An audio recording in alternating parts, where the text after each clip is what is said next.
నమస్కారం. B news కి స్వాగతం. నేను మీ మహంతి. ముందుగా నాటి ముఖ్యాంశాలు.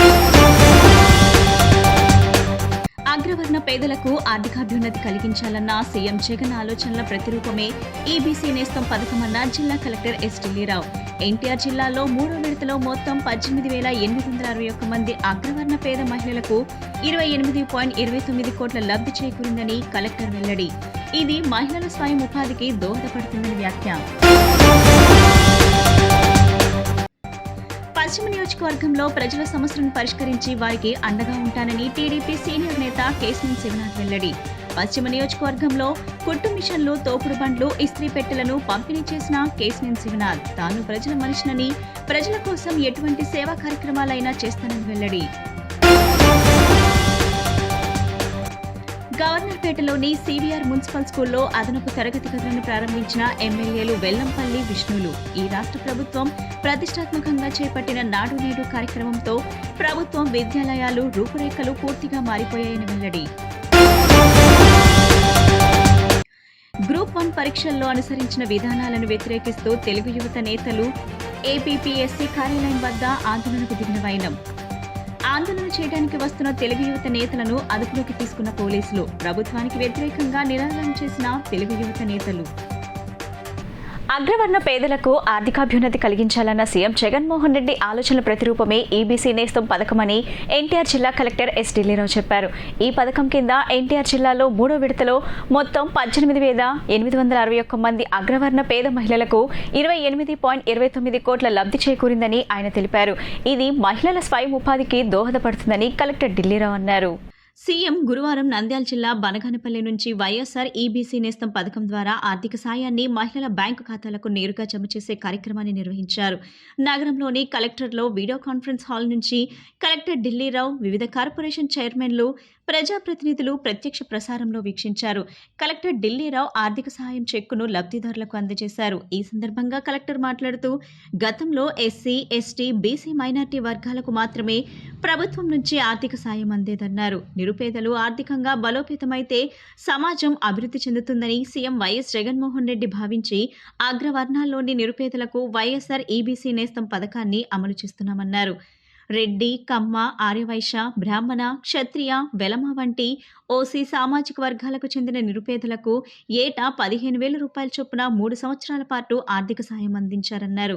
మొదటి విడతగా 2021-22 ఆర్థిక సంవత్సరంలో 17,610 మంది లబ్ధిదారులకు 42 కోట్లు, రెండో విడత 2022-23 ఆర్థిక సంవత్సరంలో 19,482 మంది లబ్ధిదారులకు 29.22 కోట్లు, ద్వైవార్షిక మంజూరులో భాగంగా 580 మంది లబ్ధిదారులకు 87 లక్షలు, మొత్తంగా లబ్ధిదారులకు 56.51 కోట్లు లబ్ధి చేకూర్చారన్నారు. మూడో విడతలో కూడా లబ్ధి అందిందన్నారు. ఈబీసీ నేస్తంలో పారదర్శకతను పాటించేందుకు ఆర్థిక సాయాన్ని మహిళల ఖాతాల్లో నేరుగా జమ చేస్తున్నారన్నారు. ఇది మహిళల స్వయం ఉపాధికి దోహదపడుతుందని కలెక్టర్ ఢిల్లీరావు అన్నారు. కార్యక్రమంలో కార్పొరేషన్ చైర్మన్లు కె గీతాంజలిదేవి, ఎం శివరామకృష్ణ, ఏపీఐడీసీ చైర్మన్ బండి పుణ్యశిల, వాక్బోర్డు అధ్యక్షుడు గౌస్ ముహిద్దీన్, లబ్ధిదారులు పాల్గొన్నారు. పశ్చిమ నియోజకవర్గంలో ప్రజల సమస్యలను పరిష్కరించి వారికి అండగా ఉంటానని టీడీపీ సీనియర్ నేత కేశినేని శివనాథ్ పేర్కొన్నారు. పశ్చిమ నియోజకవర్గంలో ఎన్టీఆర్ విగ్రహాన్ని ఏర్పాటు చేస్తామని అన్నారు. 48వ డివిజన్ అధ్యక్షులు పేరాబత్తుల రమణ ఆధ్వర్యంలో కుట్టు మిషన్లు, తోపుడు బండ్లు, ఇస్త్రీ పెట్టెల పంపిణీ కార్యక్రమం జరిగింది. ఈ కార్యక్రమంలో టీడీపీ సీనియర్ నేత కేశినేని శివనాథ్, మాజీ MLC Budda Venkanna, police corporation మాజీ చైర్మన్ నాగుల్ మీరాలు పాల్గొని కుట్టు మిషన్లు, తోపుడు బండ్లు, ఇస్త్రీ పెట్టెలను లబ్ధిదారులకు అందజేశారు. ఈ సందర్భంగా కేశినేని శివనాథ్ మాట్లాడుతూ పశ్చిమ నియోజకవర్గంలో ప్రజలు ఎదుర్కొంటున్న సమస్యలపై తనకు అవగాహన ఉందని, అధికారంలోకి వచ్చిన వెంటనే పరిష్కరిస్తానని తెలిపారు. తాను మాటలు చెప్పే వ్యక్తిని కాదని చేతల్లో చూసి చూపిస్తానన్నారు. టీడీపీ నాయకులు బుద్దా వెంకన్న, నాగుల మీరాలు మాట్లాడుతూ టీడీపీ నేత కేశినేని శివనాథ్ ప్రజల మనిషని, గత 2 సంవత్సరాలుగా పశ్చిమ నియోజకవర్గంలో పలు సేవా కార్యక్రమాలు నిర్వహించారని తెలియజేశారు. విజయవాడ ఎంపీ కేశినేని నాని పేదలకు సేవా కార్యక్రమాలు చేయలేదని, ఇక్కడ టీడీపీ సభ్యులందరూ చంద్రబాబుకు తెలియజేస్తే అప్పటి నుంచి కేశినేని చిన్ని తన సొంత నిధులతో పలు సేవా కార్యక్రమాలు గుర్తు చేశారు. ఇప్పటికైనా తెలుగు ప్రజలు గుర్తుంచుకోవాలని, ఎవరు సేవా కార్యక్రమాలు చేస్తున్నారో గమనించాలని ఆయన అన్నారు. ప్రతి కార్యకర్త టీడీపీ బలోపేతానికి కృషి చేయాలని ఆయన పిలుపునిచ్చారు. విజయవాడలో ఏ పార్లమెంట్ మెంబర్ చేయలే, ఏ ఎమ్మెల్యే చేయలే, ఏ కార్పొరేటర్ చేయలే. ఆయన సొంత డబ్బులతో చేసినటువంటి కార్యక్రమాలు. ఇది ఎవరో ఇవ్వడం కాదు, ఎక్కడి నుంచో తీసుకొచ్చినవి కాదు. ఆయన రాజకీయాల్లో లేడు అంతకుముందు. ఆయన కష్టపడి సంపాదించి, హైదరాబాద్లో సంపాదించి, పక్క రాష్ట్రంలో సంపాదించుకొని ఈ రాష్ట్రంలో పెడుతున్నాడు. దగ్గరగా ఉంటాడు. ఒకవేళ ఆయన లేకపోయినా మీరు మెజార్టీ ఇస్తే ఆయన తీసుకొచ్చే బాధ్యత ఎంకన్నది నాగులు మీరాదని కూడా అటువంటి విషయాన్ని తెలియజేస్తా ఉన్నాను. అందరికి డబ్బు ఉంటుంది, మనీ ఉన్న మనసు ఉండదు. ఇవాళ చిన్ని గారు వేల మిషన్లు ఇస్తా ఉన్నాడు, వేల విస్త్రీ పెట్టెలు ఇస్తా ఉన్నాడు, లక్షల షేర్లు పంపుతా ఉన్నాడు, ఎన్నో లక్షల మందికి అన్నదానం పెడతా ఉన్నాడు, ఎన్నో లక్షల మందికి ఈ రోజున వైద్యం చేయిస్తా ఉన్నాడు. అటువంటి మంచి మనిషిని మనం ఎంపీగా ఎన్నుకోవాల్సినటువంటి అవసరం ఉంది. బ్రహ్మాండంగా ప్రజలు వచ్చి ఆదరించారు. ఇటువంటి ఎన్నో సేవా కార్యక్రమాలు రమణ రోజు నన్ను ఎమడపడతా, అది కావాలి మా డివిజన్కి, ఇది కావాలని చెప్తా ఉన్నారు. తప్పకుండా ప్రతి కార్యక్రమము చేశాం, ఇంకా చేయాల్సింది చాలా ఉంది. తప్పకుండా మీ అందరికీ అందుబాటులో బుద్ధ వెంకన్న గారు, మీరా గారితో, రమణ గారితో పాటు నేను కూడా ఉంటాను తెలియజేసుకుంటా. ఈ అవకాశం ఇచ్చిన ప్రతి ఒక్కరికి చాలా లేట్ అయింది, అందరికీ ధన్యవాదాలు. అందరికీ ఇక్కడికి విచ్చేసి 11 గంటల కన్నా కార్యక్రమం దాదాపు 1 గంట చిల్లరైనా సరే ఇప్పటికి మీరందరూ ఉన్నందుకు మీ అందరికీ కూడా హృదయపూర్వక ధన్యవాదాలు. నేను ఒక్కటే చెప్పదలిచాను, పశ్చిమ నియోజకవర్గంలో 2 సింహాలు ఉన్నాయి. తెలుసా మీకు? 2 సింహాలు ఉన్నాయి పశ్చిమ నియోజకవర్గంలో. ఆ సింహాలు ఎవరో చెప్తాను. కేశినేని నానిని, కేశినేని నానిని, మరి పడాలి నానిని, వంశీని, అట్లాగే విజయ సాయి రెడ్డిని నిలబెట్టి గడగడలాడించినటువంటి సింహాలు 2. అందులో ఒకటి బుద్ధ వెంకన్న గారు, అట్లాగే నాగుల మీరా గారు. ఈ పశ్చిమ నియోజకవర్గంలో ఇక్కడ అడుగు పెట్టి నాని మాట్లాడితే అన్నయ్య చెప్పినట్టుగా 22 డివిజన్లు కూడా ఏకమయ్యి తరుముతాం. మాజీ మంత్రి వెల్లంపల్లి శ్రీనివాస్ అన్నారు. ముఖ్యమంత్రి వైఎస్ జగన్మోహన్ రెడ్డి సారథ్యంలో వైఎస్ఆర్సీపీ ప్రభుత్వం అధికారంలోకి రాగానే తొలి ప్రాధాన్యతగా ప్రభుత్వ స్కూళ్లను అభివృద్ధి చేసే బాధ్యతను తీసుకుందని తెలిపారు. క్వాలిఫైడ్ టీచర్లు, విశాలమైన తరగతి గదులు, చక్కని మరుగుదొడ్లు, ఫర్నిచర్తో ఈ ప్రభుత్వంలో పాఠశాలలన్నీ నూతన శోభకులు దిద్దుకున్నాయని పేర్కొన్నారు. ప్లానింగ్ బోర్డు ఉపాధ్యక్షులు సెంట్రల్ ఎమ్మెల్యే మల్లాద్ విష్ణు గవర్నర్పేటలోని సివిఆర్ మున్సిపల్ స్కూల్లో 1.50 కోట్లతో నిర్మించిన 10 అదనపు తరగతి గదులను గురువారం పశ్చిమ ఎమ్మెల్యే వెల్లంపల్లి శ్రీనివాస్తో కలిసి విష్ణు ప్రారంభించారు. ఈ సందర్భంగా ఆయన మాట్లాడుతూ, ముఖ్యమంత్రి వైఎస్ జగన్మోహన్ రెడ్డి సారథ్యంలో వైఎస్ఆర్సీపీ ప్రభుత్వం అధికారంలోకి రాగానే తొలి ప్రాధాన్యతగా ప్రభుత్వ స్కూళ్లను అభివృద్ధి చేసే బాధ్యతను తీసుకుందని తెలిపారు. క్వాలిఫైడ్ టీచర్లు, విశాలమైన తరగతి గదులు, చక్కని మరుగుదొడ్లు, ఫర్నిచర్తో ఈ ప్రభుత్వంలో పాఠశాలలన్నీ నూతన సొబగులు దిద్దుకున్నాయని పేర్కొన్నారు. టీడీపీ హయాంలో విద్యాలయాలు శిథిల వ్యవస్థలో ఎప్పుడు కూలిపోతాయో తెలియని దయనీయ పరిస్థితిలో ఉండేవారన్నారు. కానీ నేడు సకల వసతులతో స్కూళ్లు కలకల్లాడుతున్నాయన్నారు. సివిఆర్ హైస్కూల్ ఇందుకు చక్కని ఉదాహరణగా పేర్కొన్నారు. ఈ పాఠశాలకు ఎంతో ఘన చరిత్ర ఉందని, ఇక్కడ విద్యనభ్యసించిన ఎందరో దేశ విదేశాలు స్థిరపడ్డారన్నారు. ఇటీవల పూర్వ విద్యార్థులందరూ కలిసి స్కూల్ ఆవరణలో ఒక కళావేదికను నిర్మించడం హర్షణీయమని తెలిపారు. అలాగే మండలానికో మహిళా జూనియర్ కళాశాల ఉండాలన్న ఉద్దేశంతో హైస్కూల్ ఆవరణలో ఒక జూనియర్ కళాశాలను కూడా గతేడాది ప్రారంభించుకున్నట్లు గుర్తు చేశారు. అనంతరం వెల్లంపల్లి శ్రీనివాస్ మాట్లాడుతూ, చదువుతూనే పేదరికాన్ని నిర్మూలించగలగమని బలంగా నమ్మే వ్యక్తి సీఎం వైఎస్ జగన్ అని పేర్కొన్నారు.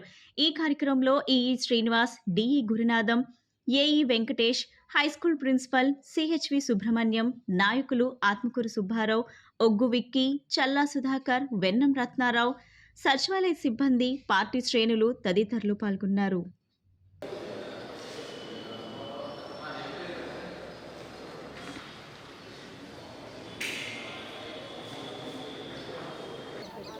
సివిఆర్ మున్సిపల్ హై స్కూల్లో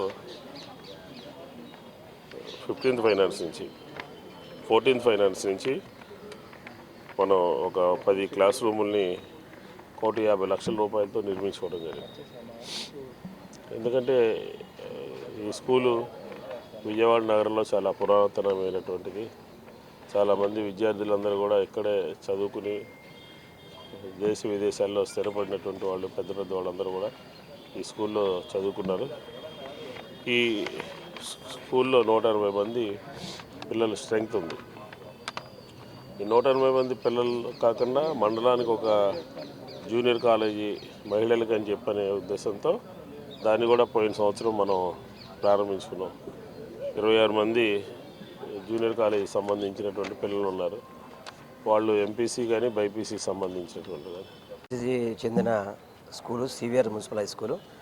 ఈ యొక్క స్కూల్ని 1,50,00,000 పెట్టి ఆధునీకరించి నాడు నేడు అని చెప్పని స్కూల్స్ని బలోపేతం చేయడం కానివ్వండి, హాస్పిటల్ని బలోపేతం చేయడం కానివ్వండి, వాటన్నింటిలో ఫెసిలిటీస్ క్రియేట్ చేయడం కానివ్వండి, ఇవన్నీ చేస్తున్న ఘనత మా జగన్మోహన్ రెడ్డి గారు, మా ముఖ్యమంత్రి గారిది.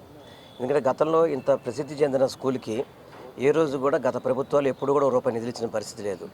ఈరోజు 1,50,00,000తో 10 రూములు కట్టి అదనంగా ఇక్కడ మళ్ళీ జూనియర్ కాలేజ్ తీసుకురావడం కానివ్వండి, అదేవిధంగా సిబిఎస్ఈ సిలబస్ని మళ్ళీ ఇక్కడ పెట్టడం కానివ్వండి, అంటే ప్రభుత్వ పాఠశాలలో ప్రతి విద్యార్థి చదువుకోవడానికి అన్ని రకాల ఫెసిలిటీతో పాటు కోర్సెస్ కూడా పెట్టడం జరుగుతుందని చెప్పడానికి ఇది ఒక నిదర్శనంగా మనందరం కూడా భావించాలి. మున్సిపల్ స్కూల్ రెనోవేషను 1,50,00,000తో అభివృద్ధి చేశారు. 14 ఫైనాన్స్ నిధులతో ఈ అభివృద్ధి చేశారు. అభివృద్ధి చేయటమే కాదు, రాష్ట్ర ప్రభుత్వం సిబిఎస్ సిలబస్ని ప్రవేశపెట్టడం, అట్లాగే జూనియర్ కాలేజీగా మార్చడం ఈ స్కూల్ని చాలా అభినందనీయం. ఇలా అభివృద్ధి చేయడంలో మల్లాది విష్ణు గారి కృషి ఎంతో ఉంది. ఆయన అలాగే వైఎస్ఆర్సీపీ పార్టీ వచ్చిన దగ్గర నుంచి ఈ డివిజన్లో ప్రతి పని అభివృద్ధి దిశగా నడుస్తుంది. సివిఆర్ కళాశాలలో 1,50,00,000తో G+1 బిల్డింగ్, కాలేజీ బిల్డింగ్ను ఓపెన్ చేయడం జరిగింది. శాసనసభ్యులు వచ్చి ఓపెన్ చేశారు. గత ఎన్నికల్లో ఇచ్చిన హామీ ప్రకారం సీఎం జగన్ ఉద్యోగ క్యాలెండర్ అమలు చేయకపోవడం, గ్రూప్ 1 పరీక్షల్లో అనుసరించిన విధానాలను వ్యతిరేకిస్తూ తెలుగు యువత నాయకులు ఏపీపీఎస్సీ కార్యాలయం వద్ద ఆందోళనకు పిలుపునిచ్చారు. ఆ మేరకు పోలీసులు అప్రమత్తమయ్యారు. నగరంలోని ఎంజీ రోడ్లో కార్యాలయం వద్ద భారీగా పోలీసులు బలగాలను మోహరించారు. ఆందోళన చేయడానికి వస్తున్న తెలుగు యువత రాష్ట్ర ప్రధాన కార్యదర్శి కిలారు నాగశ్రావంతో పాటు పలువురు నాయకులను పోలీసులు అదుపులోకి తీసుకుని సూర్యారావుపేట పోలీస్ స్టేషన్కు తరలించారు. నాయకులు ప్రభుత్వానికి వ్యతిరేకంగా నినాదాలు చేశారు. ఏపీపీఎస్సీ విధానాలపై హైకోర్టు తప్పుపట్టిందని శ్రావణ్ గుర్తు చేశారు. ఏటా ఉద్యోగ క్యాలెండర్ ప్రకటిస్తానని ఎన్నికల ముందు హామీ ఇచ్చిన జగన్ నిరుద్యోగులు యువతను మోసం చేశారని మండిపడ్డారు.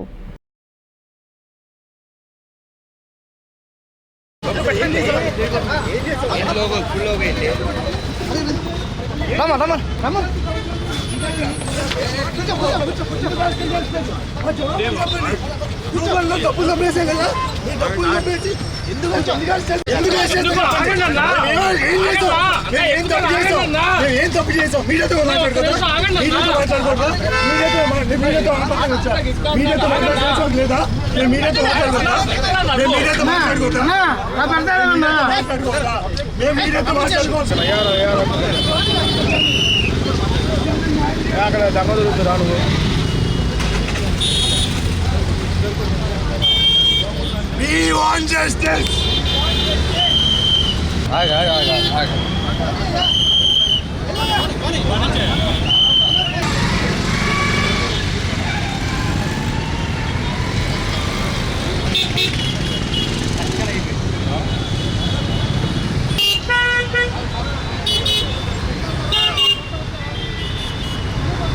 విజయవాడ పశ్చిమ సీటును తెదేపా, జనసేన, భాజపా పొత్తులో భాగంగా ఆర్యవైశ్యులకు కేటాయించాలని భాజపా పశ్చిమ కన్వీనర్ పొట్టి శ్రీహరి అన్నారు.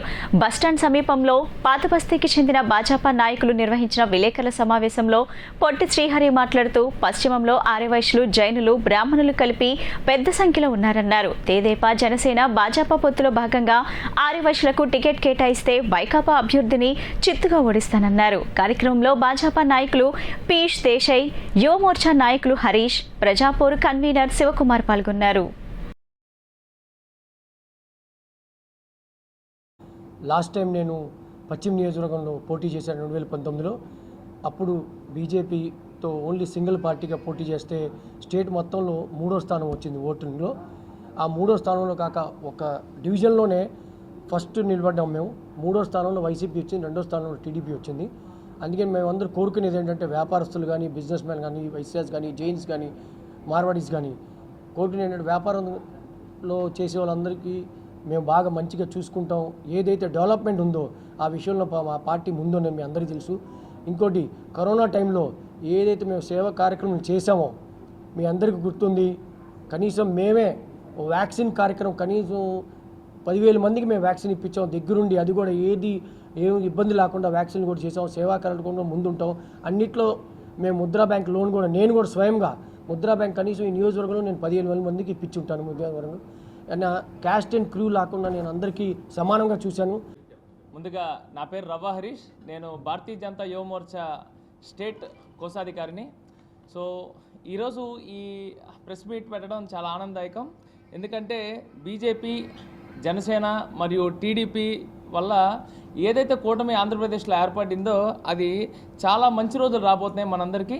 ఇంకొక 50 రోజులు మనం వెయిట్ చేస్తే సరిపోతుందని నేను మనస్ఫూర్తిగా భావిస్తున్నాను. బీజేపీలో పొత్తు భాగంగా మనకి దాదాపుగా 10 ఎమ్మెల్యే సీట్లు, అదేవిధంగా 6 ఎంపీ టికెట్లు రావడం జరిగింది.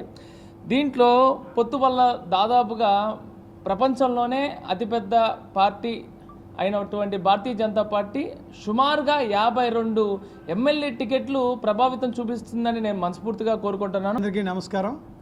నా పేరు పొట్టి శ్రీహరి, భారతీయ జనతా పార్టీ పశ్చిమ నియోజకవర్గ కన్వీనర్ని. ఈరోజు ప్రధానంగా 2 విషయాలు మీతో పంచుకుందామనే ఉద్దేశంతో ఈరోజు మీతో కలవడం జరిగింది. ఏదైతే ఆంధ్ర రాష్ట్రంలో ఈరోజు ఒక అనిశ్చిత ప్రభుత్వం, అభివృద్ధి నిరోధక ప్రభుత్వం, ప్రజాకంటక ప్రభుత్వం నడుస్తూ ఉందో అతి త్వరలో ఈ ప్రభుత్వానికి చరమగీతం పాడే ఉద్దేశంతో ప్రజా అభివృద్ధి ఏదైతే ఆగిపోయిందో దాన్ని సమగ్రాభివృద్ధి, దేశం మొత్తం ఒక తాటిపై అభివృద్ధి చెందుతూ ఉంటే ఈ రాష్ట్రం మాత్రం అధోగతి పాలవుతున్న పరిస్థితి మనం రాష్ట్రంలో చూస్తూ ఉన్నాం. కాబట్టి ఈ పరిస్థితుల్ని అధిగమించడానికి భారతీయ జనతా పార్టీ కేవలం ప్రజా అభివృద్ధి కోసమే, ఆంధ్రప్రదేశ్ అభివృద్ధికి కట్టుబడి ఈ పొత్తుని తీసుకోవడం జరిగింది. ఈ పొత్తులో భాగంగా మాకు సీట్లు తక్కువ ఇచ్చినా కూడా భారతీయ జనతా పార్టీ ప్రజా సంక్షేమాన్ని, ప్రజా అభివృద్ధిని, ఏదైతే ఆంధ్ర రాష్ట్రం కూడా సమగ్రాభివృద్ధి చెందాలి అనే ఉద్దేశంతో ఈ పొత్తునితో ముందుకెళ్లడం జరుగుతుంది. సెంట్రల్ నియోజకవర్గంలో 61వ డివిజన్ బాంబే కాలనీ నందు డివిజన్ ఇన్ఛార్జ్ మరుపిల్ల చిన్నారావు ఆధ్వర్యంలో జనసేన పార్టీ 11వ ఆవిర్భావ జెండా ఆవిష్కరణ కార్యక్రమం జరిగింది. ఈ కార్యక్రమంలో ముఖ్య అతిథిగా సెంట్రల్ నియోజకవర్గం సమన్వయకర్త బొలిశెట్టి వంశీ పాల్గొని డివిజన్ సమన్వయకర్త మరుపిల్ల చిన్నారావుతో కలిసి జెండా ఆవిష్కరణ చేశారు. ఈ సందర్భంగా వారు మాట్లాడుతూ రానున్న ఎన్నికల్లో టీడీపీ, జనసేన, బీజేపీ కూటమి ప్రభుత్వంలో జనసేన నగర ప్రధాన కార్యదర్శి నగేష్ నాయక్, డివిజన్ నాయకులు చరణ్, గణేష్, బాలాజీ, భాస్కర్, మణిదీప్, తెలుగుదేశం 61వ డివిజన్ అధ్యక్షులు దాసరి దుర్గారావు, తెలుగు మహిళా అధ్యక్షురాలు దాసరి ఉదయశ్రీ తదితరులు పాల్గొన్నారు.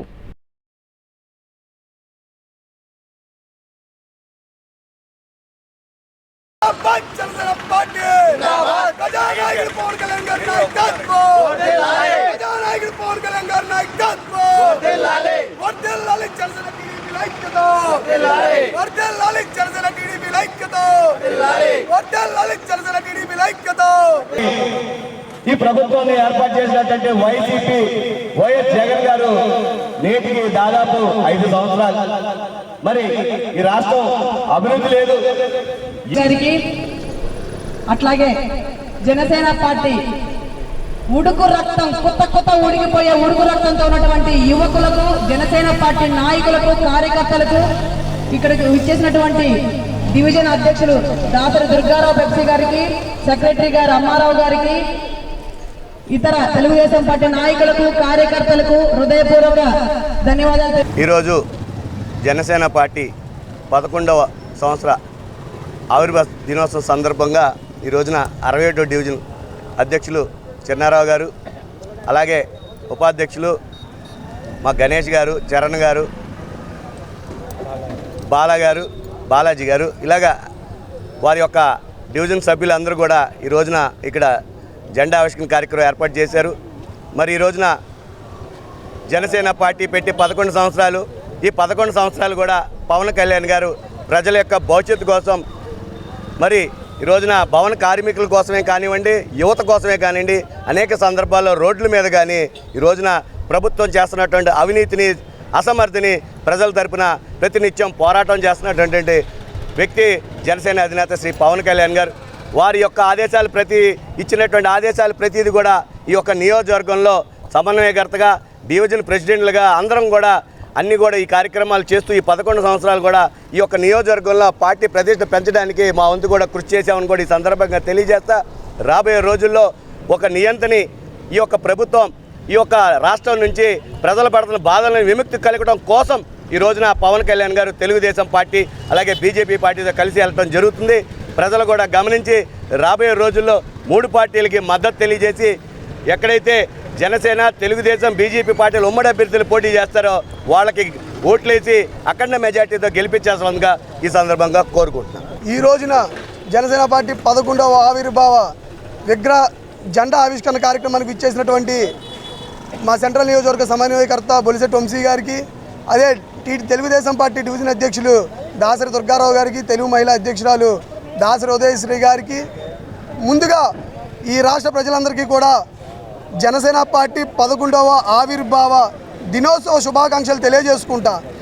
ఈ రోజున ఈ రాష్ట్రంలో విముక్త ఆంధ్రప్రదేశ్ కావాలి అంటే ఈ రోజున జనసేన, టీడీపీ, బీజేపీలకి ఓటు వేసి అఖండ మెజార్టీతో గెలిపించాలని కూడా కోరుతా ఉన్నాం. కేంద్రం మెడలు వంచి రాష్ట్ర హక్కులు సాధిస్తామని చెప్పిన సీఎం జగన్మోహన్ రెడ్డి అందరికంటే ముందే మోడీ కాలపై పడ్డారని సిపిఎం జిల్లా కార్యదర్శి డివి కృష్ణ ఆరోపించారు.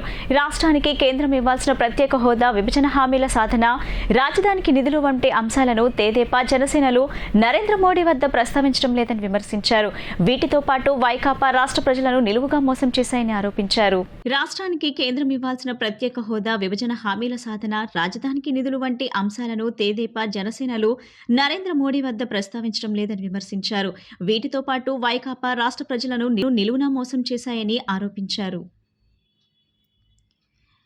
సిఏఏ చట్టంపై కేంద్రం ద్వంద్వం వైఖరి ప్రదర్శిస్తుందని, ప్రజల మధ్య మతపరమైన చిచ్చు పెట్టాలనే యోచనలో భాజపా ఉందని ఆరోపించారు. అజిత్ సింగ్ నగర్ పైవంతెన, ఎంబీ స్టేడియం అభివృద్ధి, Indira Gandhi municipal stadium, shopping complex నిర్మాణం వంటి వాటిని వైకాపా గాలి కొదిలేసిందని ఆరోపించారు. సిపిఎం అభ్యర్థి పోటీలో ఉంటారని, ఆయన్ని గెలిపించాలని కోరారు. సిపిఎం ఫ్లోర్ లీడర్ బోయే సత్యబాబు మాట్లాడుతూ మధ్య నియోజకవర్గం ప్రజలు ఎదుర్కొంటున్న సమస్యలను సిపిఎం కౌన్సిల్లో ప్రస్తావించిందని గుర్తు చేశారు. సిపిఎం జిల్లా కమిటీ సభ్యుడు దోనేపూడి కాశీనాథ్, మధ్య నియోజకవర్గం నాయకులు శ్రీదేవి, కె దుర్గారావు తదితరులు పాల్గొన్నారు. పార్లమెంట్కి, అసెంబ్లీకి ఎన్నికలు దగ్గరికి వస్తున్నాయి. నోటిఫికేషన్ రాబోతుంది. ఈ తరుణంలో బీజేపీ కేంద్ర ప్రభుత్వం కామన్ సివిల్ కోడ్ని ప్రకటించింది. దేశంలో ఉన్న వివిధ మతాల మధ్య తగాదాలు పెట్టడానికి, విధ్వంసాన్ని సృష్టించడానికి, ఎన్నికల్లో లబ్ధి పొందడానికి బీజేపీ ఎత్తుగడేసింది. దీన్ని సిపిఎం పూర్తిగా ఖండిస్తుంది.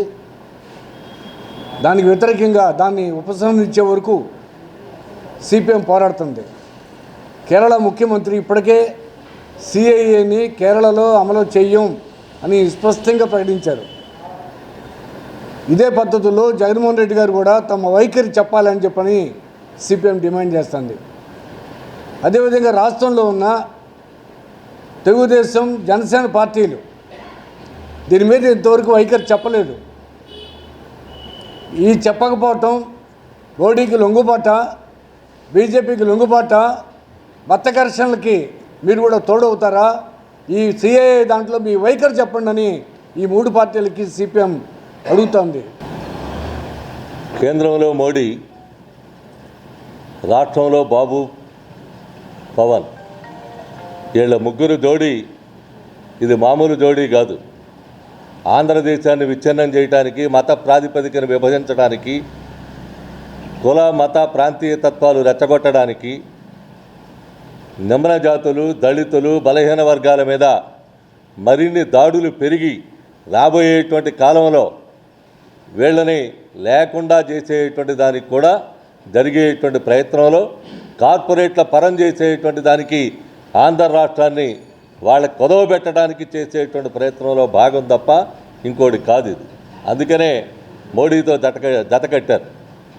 మేము అడుగుతూ ఉన్నాం, టీడీపీ నేనున్నో చంద్రబాబు నేనున్నో పవన్ కళ్యాణ్ని, మోడీ నాయకత్వం అని చెప్పనని మేము ఎన్నికలకు వెళ్తున్నామని చెప్పేటువంటి మీకు మీ పార్టీల పేర్లు మార్చుకుంటున్నారా అని చెప్పానండి. మత సామరస్యానికి ప్రతీకగా రంజాన్ ఇఫ్తార్ విందులు నిలుస్తాయని వైఎస్ఆర్సీపీ తూర్పు నియోజకవర్గ ఇన్ఛార్జ్ దేవినేని అవినాష్ అన్నారు. జగన్మోహన్ రెడ్డి ముస్లింలకు అన్ని విధాలుగా అండగా నిలుస్తున్నారని చెప్పారు. రాష్ట్ర చరిత్రలో ఎన్నడూ లేని విధంగా మైనార్టీలకు ఉప ముఖ్యమంత్రి పదవి ఇచ్చినట్లు పేర్కొన్నారు. తూర్పు నియోజకవర్గం వైసీపీ సమన్వయకర్త దేవినేని అవినాష్ లబ్బిపేట పెద్ద మసీదుల్లో జరిగిన ఇఫ్తార్ పాల్గొని ముస్లింలతో కలిసి గంజి సేవించారు. ఈ సందర్భంగా దేవినేని అవినాష్ మాట్లాడుతూ ముఖ్యమంత్రి వైఎస్ జగన్మోహన్ రెడ్డి ముస్లింలకు అన్ని విధాలుగా అండగా నిలుస్తున్నారని చెప్పారు. రాష్ట్ర చరిత్రలో ఎన్నడూ లేని విధంగా మైనార్టీలకు ఉప ముఖ్యమంత్రి పదవి ఇచ్చినట్లు పేర్కొన్నారు. ముస్లింలందరూ సుఖ సంతోషాలతో ఉండాలని అల్లాను కోరుకున్నట్లు తెలిపారు. రాష్ట్ర ప్రజల కోసం ప్రత్యేకంగా ముస్లిం మైనార్టీల అభివృద్ధికి నిరంతరం పనిచేస్తున్న ముఖ్యమంత్రి వైఎస్ జగన్మోహన్ రెడ్డికి అల్లాహ్ ఆశీస్సులు మెండుగా ఉండాలని ప్రార్థిస్తున్నట్లు తెలిపారు. నగరపాలక సంస్థ కోఆప్షన్ సభ్యుడు సయ్యద్ అలీం, వాక్బో డైరెక్టర్ మీర్ హుస్సేన్, వైఎస్ఆర్సీపీ మండల పార్టీ అధ్యక్షుడు ఎండి రిజ్వాన్, నాయకులు నాహిద్, ఎస్కే సుభాని తదితరులు పాల్గొన్నారు.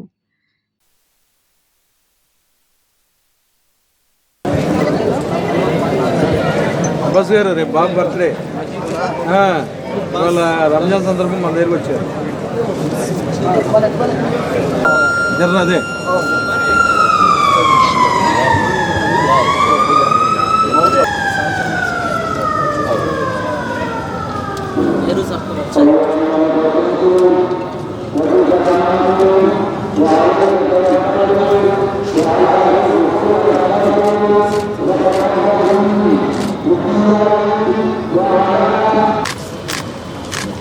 ఓకేనా?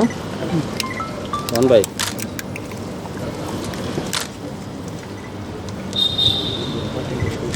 ఇదే ఇంకా అయిపోయింది ఇంకా అయ్యి పట్టుకోవడం.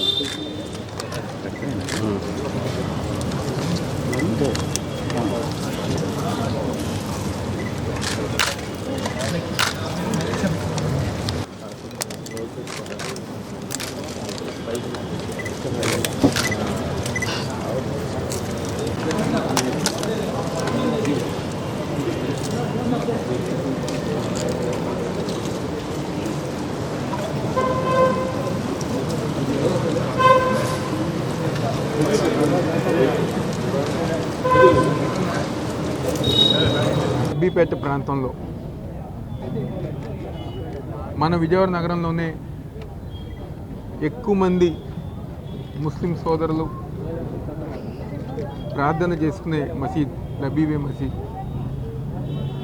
ఈరోజు ఇక్కడున్న ఈ ప్రాంతంలో సోదరుల యొక్క ఆహ్వానం మేరకు ఇఫ్తార్ విందులో పాల్గొంటాం. ఈ కార్యక్రమంలో కోఆప్షన్ సభ్యులు అలీం గారు కానివ్వండి, నాహిద్ గారు కానివ్వండి, మీర్ హుసేన్ గారు కానివ్వండి, మండల అధ్యక్షులు రిజ్వాన్ గారు కానివ్వండి, సుబానీ గారు కానివ్వండి, ఈ ప్రాంతంలో నివసిస్తున్న పెద్దలు కానివ్వండి, వైఎస్ఆర్ కాంగ్రెస్ పార్టీ నాయకులు కానివ్వండి, సోదరులందరితో గారు కలిసి ఈరోజు ఇఫ్తార్ విందు కార్యక్రమంలో పాల్గొంటాం. అదేవిధంగా తర్వాత ఆ అల్లా ఒక ప్రార్థనలో గారు పాల్గొని నమాజ్ గారు చేస్తాం. చాలా సంతోషం. ఎందుకంటే దాదాపుగా ప్రతి సంవత్సరం గారు రంజాన్ మాసంలో, పవిత్ర రంజాన్ మాసం, సోదరులందరూ గారు ఉదయం నుంచి సాయంత్రం దాకా ఉపవాసం ఉంటాం. వాళ్ళ కుటుంబాలు బాగుండాలని, సమాజం బాగుండాలని చెప్పని, రాష్ట్రం దేశం అన్నీ గారు బాగుండాలని చెప్పని మనస్ఫూర్తిగా కోరుకుంటూ ఉపవాసం చేస్తూ నెల రోజులు గారు ఎంతో దీక్షగా ఈ యొక్క రంజాన్ ఉపవాసాలు అన్నీ గారు చేస్తూ ఈరోజు ప్రజానికం ఒక మంచి కోసం చాలామంది ఈరోజు సోదరులు ప్రార్థన చేస్తారు. వార్తలు ముగించే ముందు ముఖ్యాంశాలు మరోసారి. అగ్రవర్ణ పేదలకు ఆర్థికాభ్యున్నతి కలిగించాలన్న సీఎం జగన్ ఆలోచనల ప్రతిరూపమే ఈబీసీ నేస్తం పథకమన్న జిల్లా కలెక్టర్ ఎస్ ఢిల్లీరావు. ఎన్టీఆర్ జిల్లాలో 3వ విడతలో మొత్తం 18,861 మంది అగ్రవర్ణ పేద మహిళలకు 28.29 కోట్ల లబ్ధి చేకూరిందని కలెక్టర్ వెల్లడి. ఇది మహిళల స్వయం ఉపాధికి దోహదపడుతుందని వ్యాఖ్య. పశ్చిమ నియోజకవర్గంలో ప్రజల సమస్యలను పరిష్కరించి వారికి అండగా ఉంటానని టీడీపీ సీనియర్ నేత కేశినేని శివనాథ్ వెల్లడి. పశ్చిమ నియోజకవర్గంలో కుట్టు మిషన్లు, తోపుడు బండ్లు, ఇస్త్రీ పెట్టెలను పంపిణీ చేసిన కేశినేని శివనాథ్ తాను ప్రజల మనిషినని, ప్రజల కోసం ఎటువంటి సేవా కార్యక్రమాలైనా చేస్తానని వెల్లడి. గవర్నర్పేటలోని సివిఆర్ మున్సిపల్ స్కూల్లో అదనపు తరగతి గదులను ప్రారంభించిన ఎమ్మెల్యేలు వెల్లంపల్లి, విష్ణులు. ఈ రాష్ట్ర ప్రభుత్వం ప్రతిష్టాత్మకంగా చేపట్టిన నాడు నేడు కార్యక్రమంతో ప్రభుత్వం విద్యాలయాలు రూపురేఖలు పూర్తిగా మారిపోయాయని వెల్లడి. గ్రూప్ 1 పరీక్షల్లో అనుసరించిన విధానాలను వ్యతిరేకిస్తూ తెలుగు యువత నేతలు ఏపీపీఎస్సీ కార్యాలయం వద్ద ఆందోళనకు దిగిన వైనం. ఆందోళన చేయడానికి వస్తున్న తెలుగు యువత నేతలను అదుపులోకి తీసుకున్న పోలీసులు. ప్రభుత్వానికి వ్యతిరేకంగా నినాదం చేసిన తెలుగు యువత నేతలు. ఈ బులెటిన్ ఇంతటితో సమాప్తం. తిరిగి మరో బులెటిన్ కలుద్దాం. నమస్కారం.